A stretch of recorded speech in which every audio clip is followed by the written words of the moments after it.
আমরা সকালবেলা ঠিক ভোর 3:10 আমরা নবদ্বীপ নামি।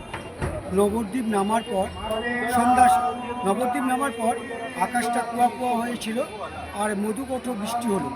আমরা ভাবলাম যে আমরা মনে আর মায়াপুর যেতে পারবো না। তারপরে কিছুক্ষণ আধা ঘন্টা পর আকাশটা পরিষ্কার হয়ে গেল। পরিষ্কার হওয়ার পর আমরা গঙ্গার ঘাট, নবদ্বীপ থেকে আমরা গঙ্গার ঘাটে আসলাম। গঙ্গার ঘাটে আসে আমরা 10 টাকা করে টিকিট কাটলাম মায়াপুর আসার জন্য। মায়াপুর এসে আমরা যত কিছু মায়াপুরে শ্যামকুণ্ড, রাধাকুণ্ড যত মন্দির আছে আমরা সম্পূর্ণ দেখলাম। তারপরে প্রসাদ নিবেদন করলাম।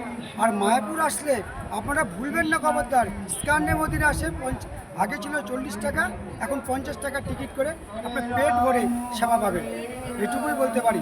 আর নবদ্বীপ যারা দর্শন করেননি বা মায়াপুর যারা দর্শন করেনি তার জীবনে অনেক ভুল করেছেন। বাড়ির কাছে নবদ্বীপ আর বাড়ির কাছে মায়াপুর, একটু দর্শন করে আসেন। জয় রাধে রাধে। রাধে রাধে।